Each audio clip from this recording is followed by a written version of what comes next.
La nuit, c'est la vie. La moitié des insectes du globe ont une existence nocturne. La plupart des mammifères sont eux actifs au crépuscule et pourtant, presque partout dans le monde, la lumière artificielle a envahi l'obscurité, mettant en péril des écosystèmes entiers.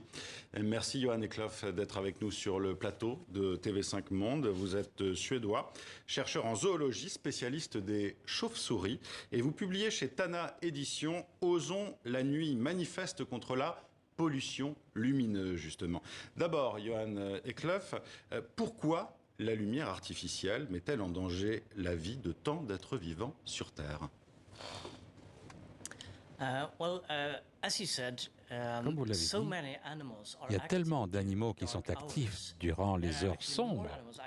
Beaucoup plus sont actifs durant les heures sombres que durant la lumière du jour.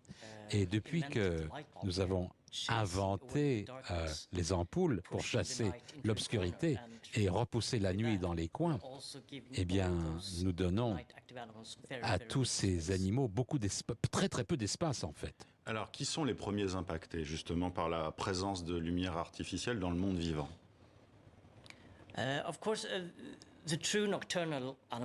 Les animaux nocturnes sont les premiers, évidemment, à avoir ce problème avec le manque de nuit. Vous savez, moi j'étudie depuis très longtemps les chauves-souris et on a vu que les chauves-souris ont peur de la lumière et que l'obscurité c'est leur lieu. Et il y a tous les insectes qui sont attirés par la lumière, mais il y a aussi tous les animaux, les plantes aussi d'ailleurs, ont des horloges intérieures, des horloges internes, des horloges biologiques. Et il y a un besoin à la fois d'obscurité et de lumière pour que cette horloge puisse fonctionner correctement. Mais justement, vous écrivez à propos de cette horloge interne que c'est la lumière naturelle et aussi l'obscurité qui permettent à cette horloge interne de bien marcher pour de nombreux êtres vivants, notamment pour leurs hormones, leurs équilibres naturels. L'humain aussi, avec sa lumière artificielle, dérègle la vie des autres êtres vivants, ça clairement, mais aussi la sienne, non? Vous parlez dans le livre du fait qu'on devient malade de la lumière, c'est le titre d'un de vos chapitres, notamment aussi avec ces tablettes, ces téléphones qu'on emporte jusque dans nos lits, cette lumière bleue. Exact. Nous avons besoin de l'obscurité parce qu'on a besoin de pouvoir dormir. Et pour dormir, pendant le sommeil, c'est la mélatonine qui peut être donnée pendant simplement les périodes d'obscurité.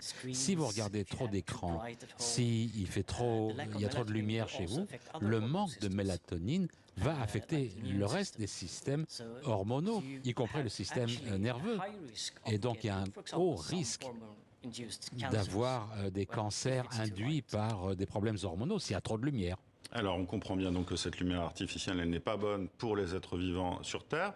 Et il y a aussi une autre prise de conscience à avoir, hein, clairement à l'heure où en Europe, l'énergie risque de manquer cet hiver. Éteindre les lumières la nuit permettrait de baisser d'environ 10% la consommation d'énergie mondiale. C'est énorme. C'est vrai. Pendant les crises économiques comme celle où on est, on peut bénéficier beaucoup simplement de couper la lumière, d'éteindre la lumière un petit peu. Alors, vous avez écrit un manifeste pour la nuit dans votre livre, où vous écrivez qu'il faut protéger la nuit, l'accueillir. De quelle manière?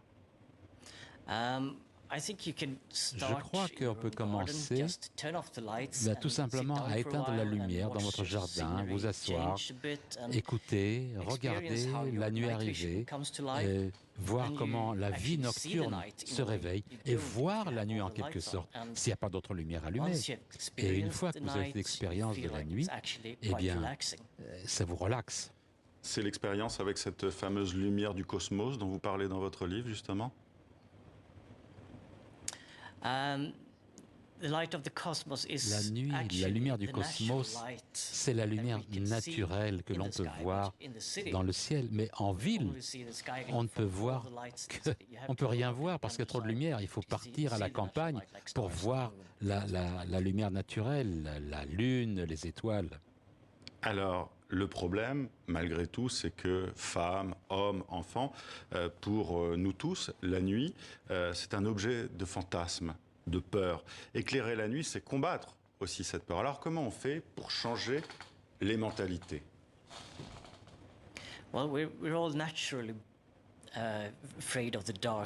Tout naturellement, on a tous peur de la nuit, on a peur de l'obscurité parce que nous avons l'habitude de voir, d'être des créatures de la journée et on ne voit pas bien la nuit. Mais c'est une pratique à apprendre tout facilement. Et plus on a de lumière, plus on a peur de la nuit. On ne voit plus l'obscurité. Alors, que faut-il faire pour oser la nuit, comme vous le dites dans votre titre? Est-ce qu'il faut mettre en place des lois? Je crois qu'il faut se rendre compte que c'est un problème, le reconnaître. Et donc, c'est tout comme la pollution sonore ou d'autres types de pollution. C'est mauvais pour nous. Et oui, il devrait y avoir des lois. Est-ce que vous avez l'impression qu'aujourd'hui, les gens ont conscience de cette pollution lumineuse?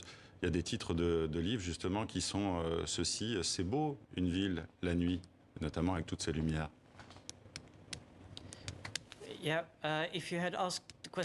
Si vous aviez posé la question il y a quelques années, je dirais non, les gens ne sont pas conscients de cela. Aujourd'hui, ça commence à venir. C'est une tendance. De plus en plus de gens deviennent conscients des problèmes. Je viens d'entendre hier, par exemple, qu'il y a une tendance à Paris d'éteindre les lumières des magasins la nuit, par exemple. Effectivement. Merci beaucoup, Johan Eklof, d'avoir été avec nous. Osons la nuit, manifeste contre la pollution lumineuse. C'est donc publié chez Tana Éditions. Merci d'avoir été avec nous.